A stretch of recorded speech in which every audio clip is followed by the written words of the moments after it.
오늘 본문 말씀은 크게 두 부분으로 나눌 수가 있습니다.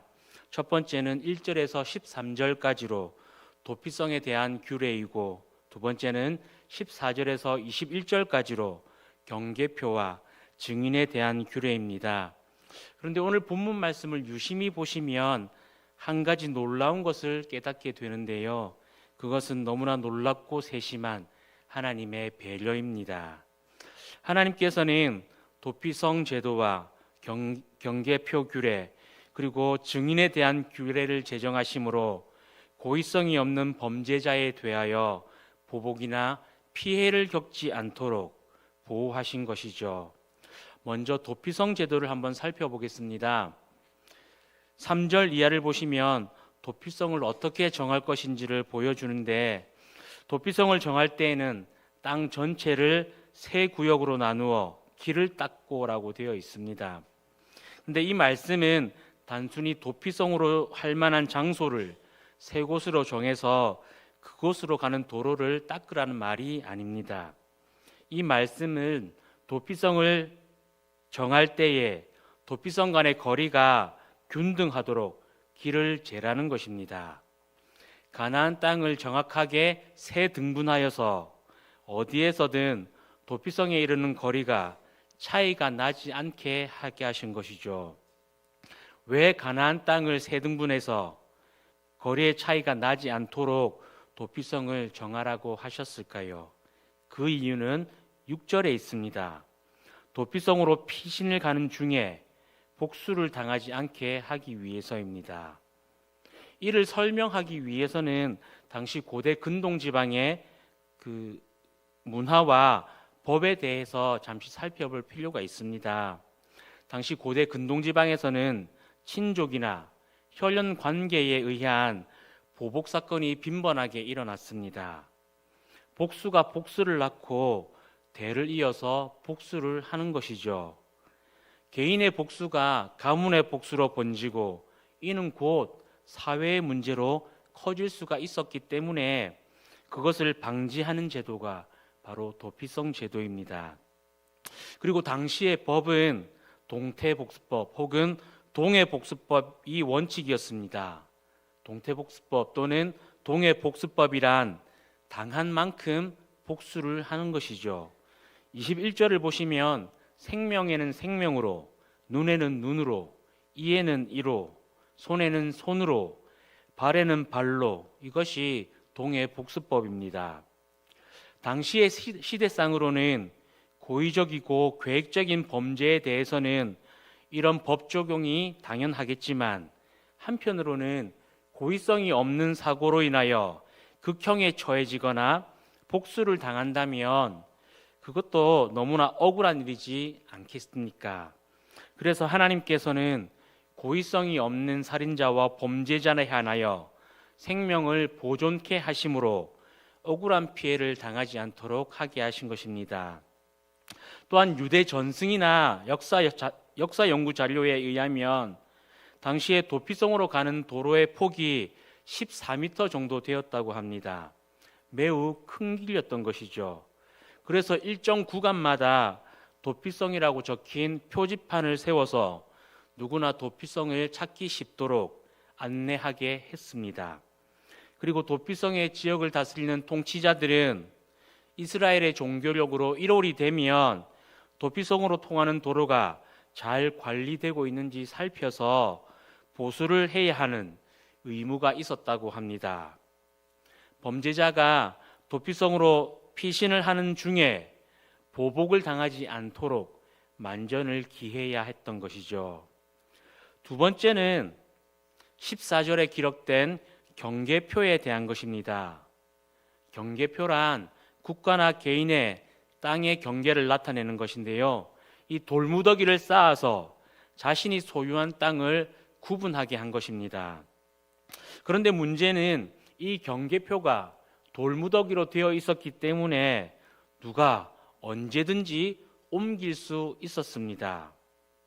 왜 경계표를 옮길까요? 그 이유는 땅에 대한 욕심 때문입니다.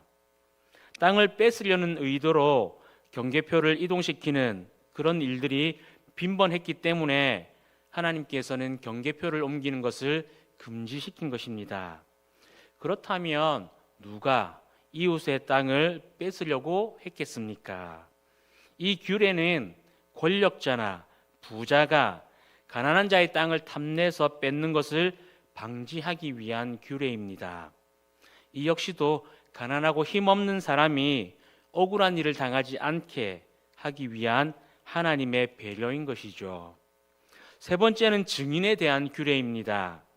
어떤 범죄가 일어날 경우에는 2명 또는 3명의 증인을 통해서 그 사건을 처리하게 했습니다. 그 이유 중에 하나는 바로 십계명에서 금지한 거짓 증언의 죄를 막기 위해서였습니다. 16절을 한번 보시겠습니다. 16절은 위증하는 자에 대한 규례입니다. 누군가 거짓 증언을 할 경우에는 하나님 앞으로 나와서 재판을 받게 했습니다.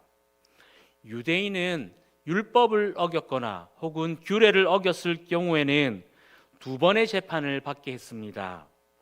한 번은 자기가 속한 지역의 재판장에게서 재판을 받고, 2번째는 하나님의 인재를 나타내는 중앙성소 앞으로 나와 제사장들과 재판장 앞에서 최후 판결을 받게 되었습니다. 그러나 위증의 경우에는 1심을 거치지 않고 하나님 앞으로 바로 나와서 판결을 받게 했습니다. 또한 위증의 경우에는 재판장과 제사장들은 이 위증에 관하여 철저히 조사를 한 후에 판결을 내리게 했습니다. 그만큼 위증이 가볍게 처리할 만한 것이 아니라 중범죄로 여겼음을 알 수가 있는 것이죠. 하나님 앞에 나와서 재판을 받게 한 것 역시 억울한 사람이 생기지 않게 하기 위한 조치입니다.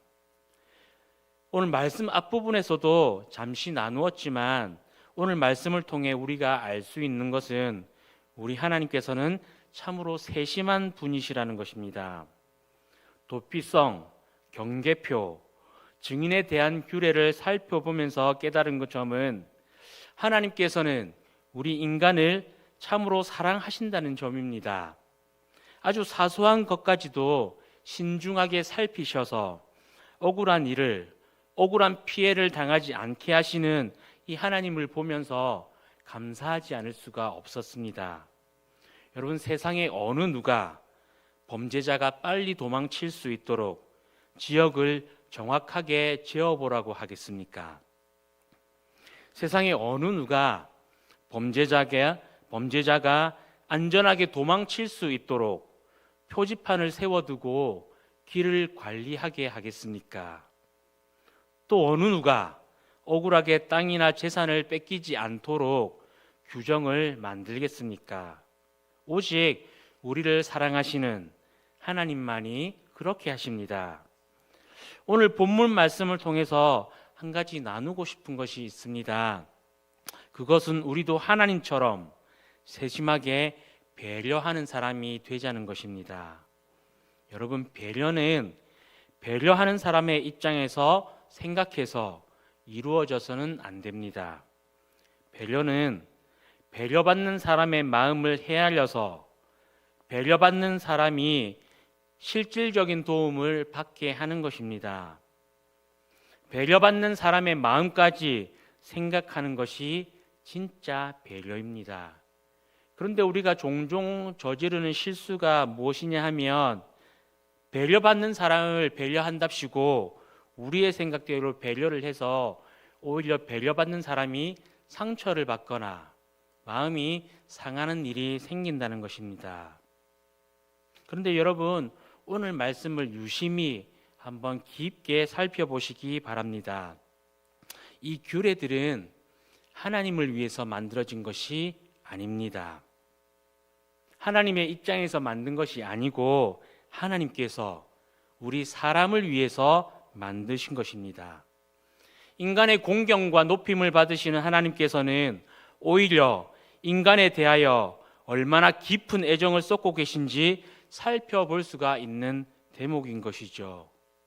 이런 하나님의 성품을 본받아서 우리도 타인과 이웃에 대하여 넉넉한 마음으로 배려하고 존중하는 성숙한 신앙인이 되었으면 좋겠습니다. 거듭해서 말씀드리지만 배려는 배려받는 사람의 입장을 헤아려서 그 사람이 상처받지 않도록 하는 것이 배려입니다. 그래서 배려가 참으로 어렵습니다. 여러분, 오늘날의 시대는 나의 이익과 나의 만족이 우선이 되는 이기적이고 개인적인 시대입니다.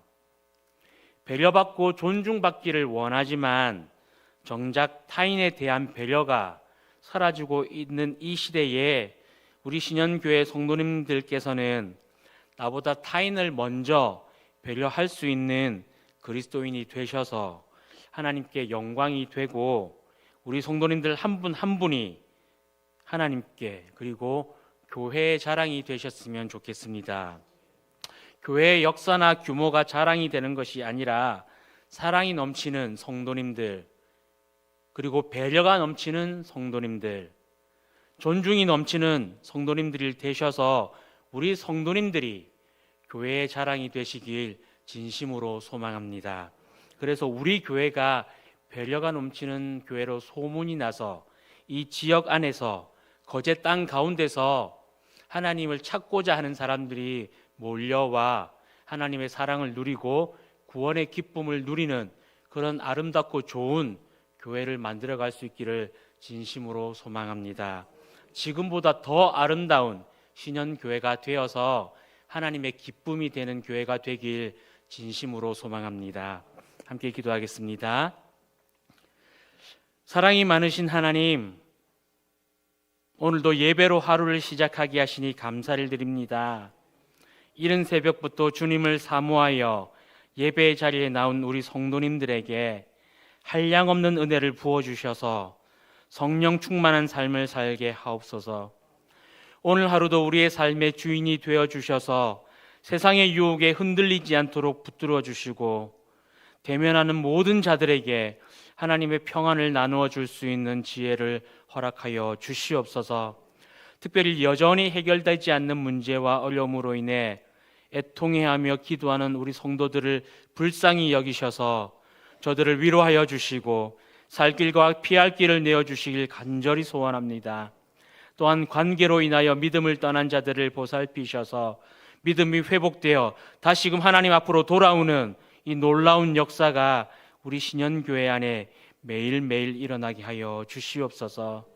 오늘도 주님께 감사의 마음을 담아 작정하여 예물을 드리는 손길을 기억하셔서 바라고 기도하는 제목들이 하나님의 뜻대로 응답되어져 삶의 기쁨이 넘치게 하여 주시옵소서.